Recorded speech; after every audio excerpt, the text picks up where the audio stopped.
Mr. Serafin, lead us off for 5 minutes, please.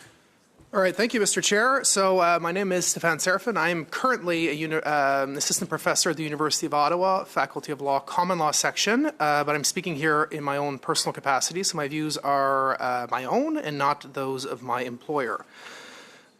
So when I was first asked to speak before this committee, I found the framing somewhat odd. So I was asked to contribute to a discussion, and this I'm quoting from the invitation, regarding the protection of freedom of expression and the means the government should have at its disposal to ensure its exercise.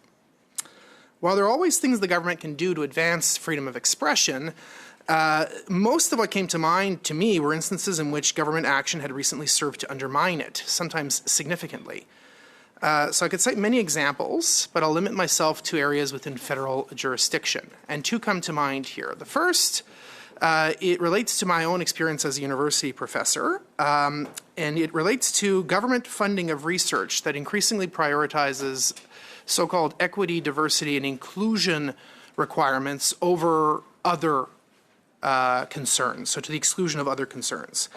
In the university context, federal funding agencies have for some time now created special funding categories for DEI-oriented projects. And they have increasingly, perhaps more concerningly, increasingly mandated compliance or a commitment to DEI as a requirement of obtaining funding. Now, on the face of it, equity, diversity, and inclusion sound neutral, uncontestable. But everybody, more or less agrees with equity in the sense of fairness. Everybody agrees, more or less, with the value of diversity and the value of inclusion. But beneath these labels are hidden ideological commitments, commitments to a particular understanding of what equity means, what it means to treat people fairly, what a particular understanding of what diversity means and the particular types of diversity that are valued, and so on with inclusion as well.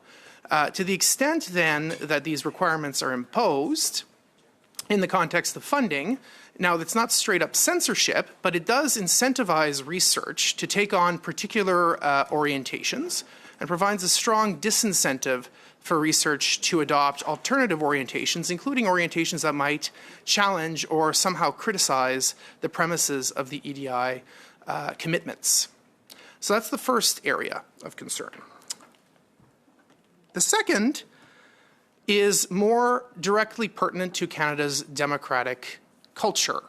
It relates to certain bills that are now currently before Parliament in particular that would serve to impose, regulate speech in a way that is not necessarily content neutral, and worse yet, may criminalize or impose sanctions on the expression of factually true statements to the extent that they are considered inconvenient for the advancement of certain political causes. So the two bills that I have in mind here are Bill C-413, which is the private members bill that would, it's titled, tentatively, an act to amend the criminal code, promotion of hatred against Indigenous peoples. Now, the bill itself, most people would oppose hate speech. There's a particular concerning aspect of this bill in that it aims to target as hate speech, or at least it could be interpreted as such, any conduct or any expression of any public expression of views that condone, deny, or downplay the effects of the Indian residential school system. Now, the concerning aspect here is that these words, condones, denies, downplays, and justifies, are all value judgments. We are here touching on the core of political expression, the core of democratic life in this country. So to the extent that we are publicly, anybody who might inject publicly a bit of nuance in this sense might suppose to raise factually true statements could find themselves criminalized. The last one I want to raise is the online harms bill, Bill C-63. And particularly the provisions that would add jurisdiction to the Human Rights Tribunal to prosecute hate speech complaints against individuals online. So this here is a civil complaints process that also raises significant chilling effects, in part because here, unlike the other bill, it's not a criminal act, it's not a criminal sanction, and so it could be prosecuted at the instigation of private actors as well. Thank you. Look forward to your question. Very much, Mr. Serafin. We're